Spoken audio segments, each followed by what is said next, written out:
Mount Kenya University has awarded the Chief Prosecutor of the International Criminal Court (ICC) Karim Khan with an Honorary Doctorate of Law degree during its 23rd graduation ceremony held at the university's pavilion grounds.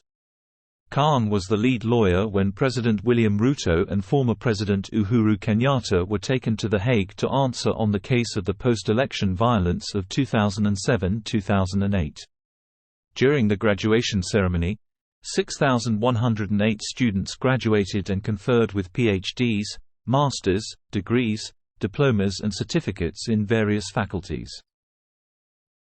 National Assembly Speaker Moses Wetangula, who was the chief guest, assured private universities of the government's support as it embarks on an ambitious journey to overhaul the education system in the country.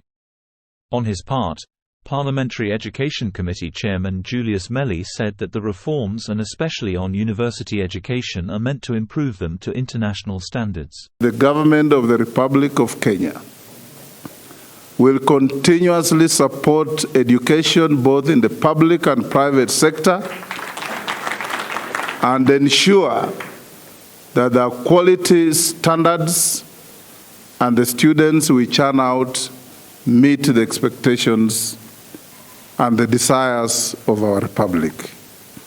We in leadership must continuously assure Kenyans that we are not oblivious of the challenges that the education sector in this country faces.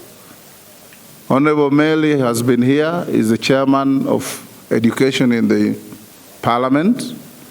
I want to encourage you, Honorable Melly, and your group to ensure that there are adequate resources available for education, for innovation, for science, for technology, and for all issues relating to education, including but not limited to training good quality teachers that will then assist our institutions in the country. There are a number of reforms at the education sector, more so from the Working Party by the President, which were actually established by the President. And I want to tell the investors, and more so the private universities, there is no cause for alarm. The kind of reforms that are going on in the Republic is to enhance the role of private universities and also the role of the national public universities. It is not to harm anyone. And I want to assure the candidates, the graduates, and the students in the private universities that all is well. And we want to have a one harmonious university education that meets the international standards. Last but not least is actually the issue of research and development. I've checked and I've seen in your in the graduating booklet that this university is participating a lot, especially in malaria research. This is a new field that we all need to emulate and to really follow as a country.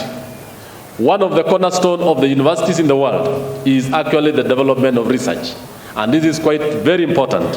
And I think the faculty of this university are doing quite well to attract funds in that particular area. MKU founder and chairman Professor Simon Gicharu welcomed these reforms, noting that the overhaul touched on increased productivity in research and innovation, industry linkages and funding for higher education. He at the same time waived school fees arrears for over 4,000 students totaling to 80 million shillings. The affected students are among those who were allowed to learn, sit for their exams and graduate but were unable to collect their certificates due to fees arrears. Thika MP Alice Ng'ang'a urged graduates to spread their wings and tap job opportunities abroad, noting that the country has limited job opportunities. What we are also saying is that graduates, also I want you to start thinking international and go out there and try to look for jobs. I have been impressed by Kenyans that I meet in other countries, and they say, I said, and I told myself that I'm not going to sit in my own country and complain that there are no jobs.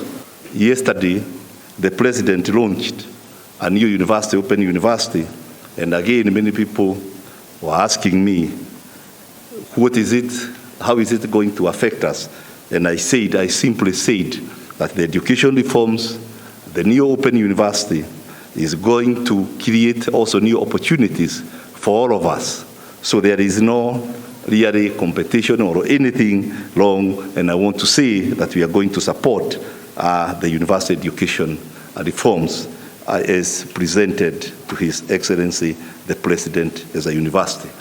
From the time of COVID-19, there has been an issue where the university allowed students to sit for the final exam without paying the full fees, and others had delayed collecting the certificates because of various charges.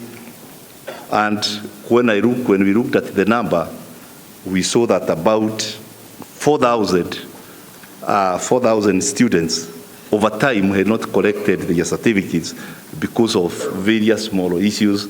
And when we added some of the amount of money that they owed the university, and that being the reason why they had not collected the certificates, I saw that they had owed the university about 8 million Kenya shillings, and I directed the Vice Chancellor that since our motto is unlocking infinite possibilities, and you saw the students talking about our motto of unlocking infinite possibilities, and I said keeping those certificates in the university is really locking the infinite possibilities we are talking about unlocking.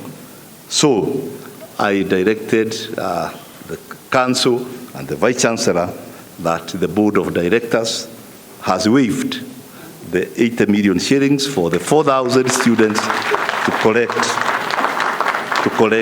their certificates. I just want to tell you one thing.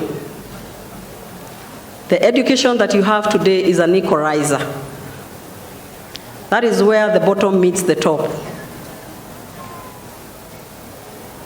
With that education, the one you have, whether you come from the smallest village of this nation, or you come from whatever background, it doesn't matter.